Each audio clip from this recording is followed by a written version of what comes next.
जैसा कि आप जानते हैं कि बॉडी डिफरेंट टाइप की टिश्यूज़ और ऑर्गन से मिलकर बनी होती है और इनका डिफरेंट स्ट्रक्चर होता है और डिफरेंट फंक्शन होता है। पर बॉडी की स्मूथ फंक्शनिंग के लिए क्या होता है कि ये मिलकर काम करते हैं और इन सब में इम्पोर्टेंट रोल कौन प्ले करता है? Nervous system. तो आज हम नर्वस सिस्टम के बारे में पढ़ेंगे। नर्वस सिस्टम क्या होता है? तो देखिए डेफिनेशन देखिए, नर्वस सिस्टम क्या होता है? Nervous system is a complex network of nerves and cells. ठीक है, नर्वस सिस्टम क्या है? एक कॉम्प्लेक्स नेटवर्क है किसका? नर्व्स का और सेल्स का। कौन सी सेल्स का? न्यूरॉन प्लस सपोर्टिंग सेल्स का। ठीक है, सपोर्टिंग सेल्स जिनको हम क्या बोलते हैं? न्यूरोगिलिया या glial cells. We will discuss about later on. ठीक है, that carry message to and from the brain and spinal cord to various part of the body. जो क्या करता है? एक्सटर्नल एनवायरनमेंट से और इंटरनल एनवायरनमेंट से मैसेज को कहाँ ले जाता है? स्पाइनल कॉर्ड और ब्रेन तक लेकर जाता है और वहाँ से मैसेज को वापस डिफरेंट पार्ट ऑफ बॉडी में पहुँचाता है। ठीक है, एक्शन के लिए।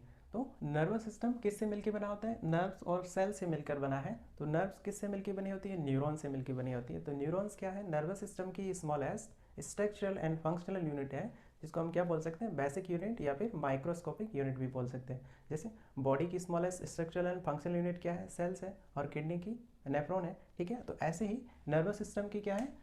न्यूरॉन। ठीक है, और न्यूरॉन्स के सर्वाइवल के लिए क्या जरूरी होता है? ऑक्सीजन और ग्लूकोज। ये क्वेश्चन एम्स 2011 में पूछा गया था कि न्यूरॉन्स के सर्वाइवल के लिए क्या जरूरी होता है? Oxygen and glucose.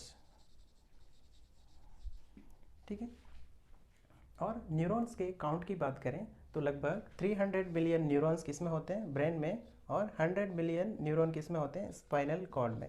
ठीक है, 300 मिलियन न्यूरॉन्स तो किस में होते हैं? ब्रेन में। और 100 मिलियन न्यूरॉन किस में होते हैं? स्पाइनल कॉर्ड के अंदर होते हैं। आगे देखते हैं हम नर्वस सिस्टम का क्लासिफिकेशन। तो नर्वस सिस्टम को हम दो पार्ट्स में डिवाइड करते हैं, CNS और PNS। CNS बोले तो सेंट्रल नर्वस सिस्टम और PNS बोले तो पेरिफेरल नर्वस सिस्टम।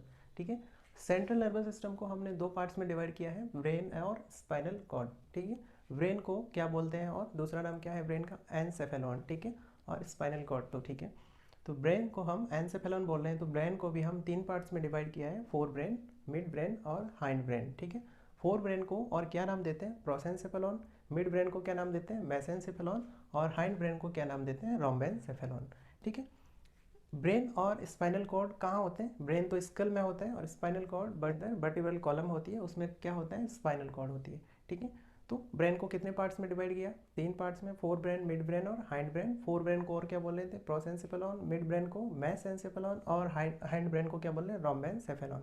ठीक है, फोर ब्रेन को भी दो पार्ट्स में डिवाइड किया गया, टेलियनसेफेलॉन और डायनसेफेलॉन। ठीक है, टेलियनसेफेलॉन का इसके अंदर क्या आता है? सेरिब्रम आता है। और डायनसेफेलॉन के अंदर क्या आता है? थैलेमस, सबथैलेमस, मेटाथैलेमस, एपिथैलेमस, ये सब किसके अंदर आता है? डायनसेफेलॉन के अंदर। ठीक है, मिड ब्रेन का और कोई क्लासिफिकेशन नहीं है, मिड ब्रेन इतना ही है। ठीक है, उसके बाद आता है हाइंड ब्रेन। तो हाइंड ब्रेन को और क्या बोल रहे थे? रोम्बेनसेफेलॉन। रोम्बेनसेफेलॉन या हाइंड ब्रेन को दो पार्ट्स में डिवाइड किया गया है, मेटेनसेफेलॉन और माइलेनसेफेलॉन। ठीक है, मेटेनसेफेलॉन को फिर से डिवाइड किया है दो पार्ट्स में। इसके अंदर दो पार्ट्स आते हैं, कौन कौन से? पॉन्स और सेरिबेलम। ठीक है, वहाँ किसका? टेलियनसेफेलॉन का सेरिब्रम है। ठीक है, और यहाँ किसका? मेटेनसेफेलॉन का क्या है? सेरिबेलम। ठीक है, मेटेनसेफेलॉन के अंदर दो पार्ट्स कौन कौन से हैं? पॉन्स और सेरिबेलम। और माइलेनसेफेलॉन के अंदर आता है एमओ, मतलब मेडुला ऑब्लोंगेटा। ठीक है, देखिए एक बार रिवाइज कर लीजिए। नर्वस सिस्टम को दो पार्ट्स में डिवाइड किया गया है, CNS और PNS। CNS बोले तो सेंट्रल नर्वस सिस्टम और PNS बोले तो peripheral nervous system. Central nervous system के अंदर आते हैं ब्रेन और स्पाइनल कॉर्ड, दोनों क्या होते हैं? ब्रेन स्कल के अंदर होता है और स्पाइनल कॉर्ड वर्टिब्रल कॉलम के अंदर, वर्टिब्रल कैनाल के अंदर होता है। ब्रेन को और क्या बोल रहे हैं? एनसेफेलॉन। इसके तीन पार्ट्स होते हैं, फोर ब्रेन, मिड ब्रेन और हाइंड ब्रेन। फोर ब्रेन को और क्या बोल रहे हैं? प्रोसेंसेफेलॉन। मिड ब्रेन को मेसेंसेफेलॉन और हाइंड ब्रेन को रोम्बेनसेफेलॉन। ठीक है, अब फोर ब्रेन को दो पार्ट्स में डिवाइड किया है, टेलियनसेफेलॉन, डायनसेफेलॉन। टेलियनसेफेलॉन को क्या आता है? उसके अंदर सेरिब्रम आता है। और डायनसेफेलॉन के अंदर थैलेमस, सबथैलेमस, मेटाथैलेमस, एपिथैलेमस। ठीक है, मिड ब्रेन का और कोई क्लासिफिकेशन नहीं है। उसके बाद हाइंड ब्रेन, हाइंड ब्रेन को दो में डिवाइड किया है, मेटेनसेफेलॉन और माइलेनसेफेलॉन। मेटेनसेफेलॉन के अंदर दो पार्ट्स आते हैं, पॉन्स एंड सेरिबेलम।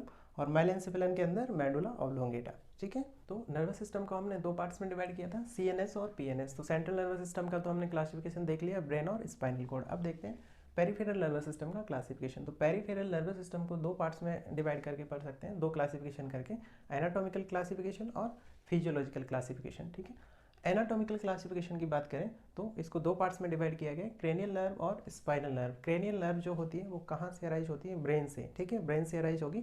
और स्पाइनल नर्व कहाँ से अराइज होगी, स्पाइनल कॉर्ड से, ठीक है। क्रेनियल नर्व्स कितनी होती है, 12 पेयर्स, ठीक है। और स्पाइनल नर्व कितनी होती है, 31 पेयर, ठीक है। ये नर्व्स हम अलग से पढ़ेंगे। तो क्रेनियल नर्व कितनी है, 12 पेयर। कौन कौन सी होती है, olfactory, optic, oculomotor, trochlear, trigeminal, abduction, facial, vestibulocochlear, glossopharyngeal, vagus, accessory and hypoglossal, ठीक है। ये 12 पेयर क्या होती है, क्रेनियल नर्व्स होती है, ठीक है। अब नेक्स्ट है फिजियोलॉजिकल क्लासिफिकेशन। तो फिजियोलॉजिकल क्लासिफिकेशन के अकॉर्डिंग कितने टाइप में डिवाइड किया गया है, सेंसरी पेरिफेरल नर्वस सिस्टम और मोटर पेरिफेरल नर्वस सिस्टम।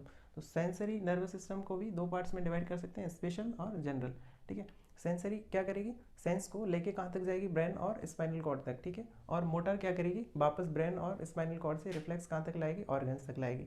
तो सेंसरी भी दो टाइप्स में डिवाइड किया है कि स्पेशल और जनरल। स्पेशल सेंसरी क्या हो गया कि ऐसी नर्व्स जो स्पेशल ऑर्गन्स तक, ठीक है, स्पेशल सेंस प्रोवाइड करती है। जैसे कि नोज़ में जो नर्व है वो ऑल्फेक्शन का काम करती है, ठीक है। आई की है जो सेंस ऑफ विजन का काम करती है, तो वो स्पेशल है, ठीक है। जैसे कि नोज़ वाली है वो देख नहीं सकती ना, आई वाली है वही सेंस ऑफ विजन का काम करेगी, ठीक है। और जनरल वाली होती है ये जनरल सेंसेशन का काम करती है, जैसे कि टच, टच है, अब बॉडी में कहीं भी आप टच करोगे तो वो नर्व टच का सेंसेशन करवाएगी, ठीक है, इस टाइप से।